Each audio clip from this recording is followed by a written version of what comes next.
Hi everyone, welcome to my channel. My name is Anindita and welcome to yet another vlog. তো আজকে আমি বিয়ে আর বউ ভাতের ব্লগ একসঙ্গে শেয়ার করছি।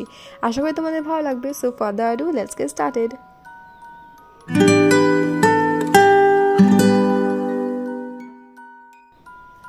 আজকে হচ্ছে 9 তারিখ। আজকে সকাল থেকে প্রচণ্ড পরিমাণে বৃষ্টি হয়ে গিয়েছে আর তখনও বিকালবেলা হালকা হালকা ঝিরঝিরি বৃষ্টি পড়ছিল। তো আমি এসেছিলাম চা বানাতে। বৃষ্টির দিনে বিকালবেলা একটু চা খেতে আমার খুব ভালো লাগে।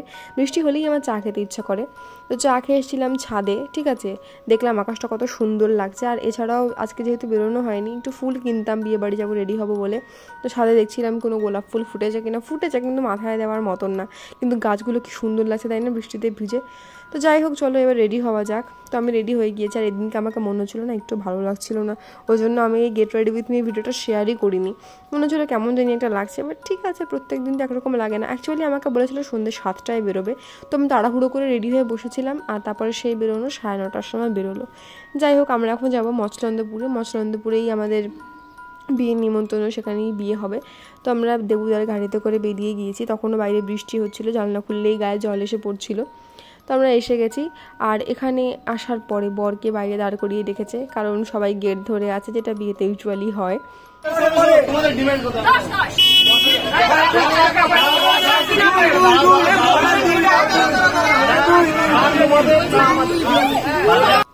তো দেবুদার বার্গেনিং স্কিলের জন্য আমাদের অবশেষে ভেতরে ঢুকতে দিল।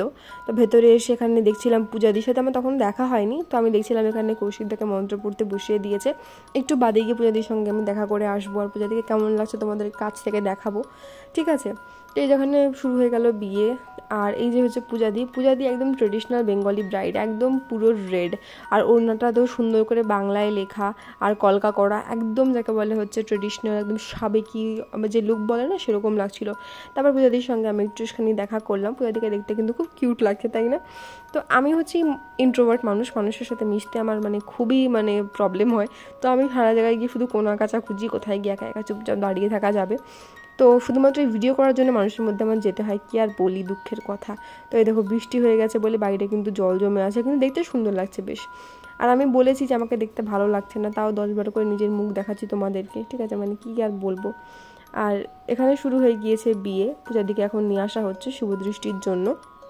এই নিয়মটা বেশ নতুন, আমি আগে কখনোই দেখিনি।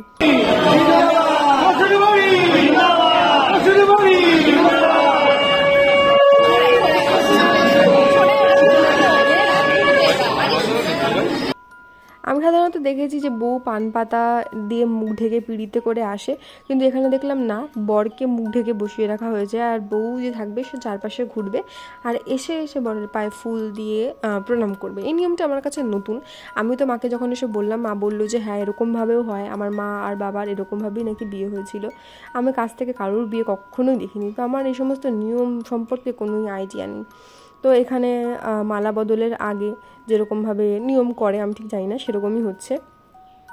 তো শুরু হয়ে গেল মালা বদল। দেখতে দেখতে এতদিনের যে অপেক্ষা ছিল বিয়ে কবে হবে, আর বিয়ে যে অলরেডি হচ্ছে, ঠিক আছে, ভাবলেও কেমন একটা ম্যাজিক্যাল ফিলিংস আসে, তাই না? তো এখানে ডিসকাস চলছে, ঠিক আছে, যে কে কাকে মালা পরাবে, কে কাকে পরাবে না, ঠিক আছে। আর ফটোশ্যুট চলছে মাঝে মধ্যেই। আর এইখানে হচ্ছে বরকে মালা পরাতে দেবে না, ঠিক আছে, সেজন্য চলবে একটা ভারী ভারকাম কম্পিটিশন। আর আমি না বুঝি না এই নিয়মটা কে বানিয়েছে। এই যে এত কষ্ট করে বর আসে গাড়ি ভাড়া করে লোকজন নিয়ে, তারপরে এসে মালা পরতে চায় না কেন? আমার বিয়েতে যদি আমার বর সেরকম করে না, আমি বলবো থাক, পরতে হবে না মালা, তবে এখানে বসো, আমি খেয়ে আসি। এত কষ্ট করে সকাল থেকে না খেয়ে আছি, তারপরে এসে বলছে মালা পরবো না। তো যাই হোক, এইগুলো আর কি করে আনন্দ করেই করে, ঠিক আছে, এগুলো নিয়েই তো একটা বিয়ে হয়, তাই না? তো লাস্টে হচ্ছে পূজাদির জন্য চেয়ার নিয়ে আসা হয়েছে। আর আমার মনে হয় এই কম্পিটিশনটা করার জন্য খোলা আকাশে নিচে করা উচিত। তখন দেখা যাবে যে কে আসলে কত উপরে উঠতে পারে। এখানে না ছাদের জন্য মাথা আটকে যায়, ঠিক আছে। তো এই আনন্দগুলো নিয়েই বিয়েটা হয় অ্যাকচুয়ালি। এগুলো না থাকলে আর বিয়েতে কি আছে বলো, এগুলো নিয়ে তো মজা।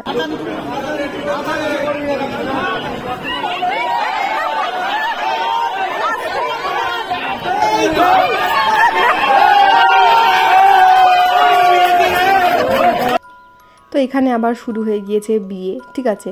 তো আমি আবার এখান থেকে সরে বেরিয়ে এসেছি। আর বাইরে হচ্ছে যেখানটাতে লাইটিং করা ছিল সেখানে না একটা খুব সুন্দর বেল ফুলের গাছ ছিল, এত সুন্দর, সেখানে একটা সুগন্ধ আসছিল। আর বৃষ্টি হয়েছে সবাই সবাই, বেশ দারুণ একটা মানে ফিলিংস আসছিল আমার সেখানে দাঁড়িয়ে। তো বেশিক্ষণ ফিলিংস আমি এনজয় করতে পারিনি, ভেতরে চলে আসলাম। এসে দেখলাম কিছু লোক চলে গিয়েছে, কিছু লোক তখনও আছে। রাত 11:30 12টা তখন প্রায় বাজতে গিয়েছে, ওরকমই হবে। তো যেহেতু আমাদের বাড়িও ফিরতে হবে, তো আমরা হচ্ছে খেতে বসে গেলাম। আর আমি খাওয়ার সময় কখনো ব্লগ করি না, আমার খুব লজ্জা করে এই খাওয়া দাওয়ার ভিডিও করতে। তো খেতে যখন আসলাম দেখলাম বিয়ে অলরেডি হয়ে গিয়েছে, আর দুজনকে পাশাপাশি কিন্তু খুব মিষ্টি লাগছে দেখতে, খুবই সুন্দর লাগছে। এই যে এত আনন্দ, ব্যাস বিয়ে তো হয়ে গেল। তো এদিনকে একটা জিনিস হয়েছিল যে আমার ফোনের ব্যাটারি সুইচ অফ হয়ে গেছিলো, তো আমি আর করতে পারিনি। তো চলো আজকে বৌভাতের দিনেই জাম্প করা যাক। তো আজকে হচ্ছে 12 তারিখ, ঠিক আছে। আমি একদম টাইম নিয়ে রেডি হয়েছি, মানে কোনো রিস্কই নেবো না। আর এদিনে গেট রেডি উইথ মি আমি শ্যুট করে ছেড়ে দিয়েছি, আমার শর্টসে আর ছেলে দেখতে পারো তোমরা।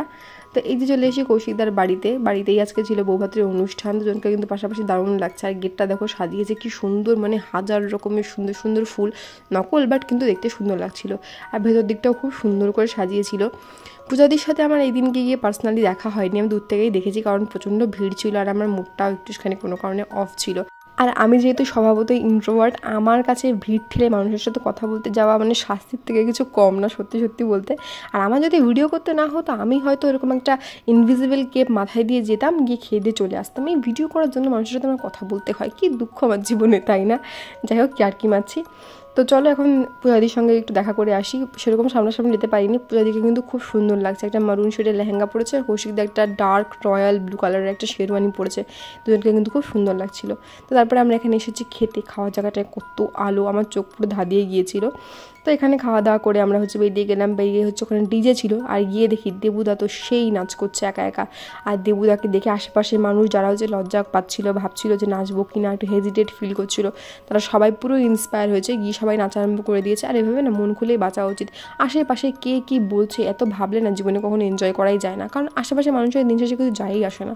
তো আমিও গেলাম, হালকা একটু নাচানাচি করলাম। আর আসলে আমার পেটটা ভরা ছিল প্রচণ্ড, যার কারণে বেশি নাচতে পারিনি। তো পাশে এসে দাঁড়িয়েছিলাম। সো গাইজ, আজকে ভিডিওটা এই পর্যন্ত।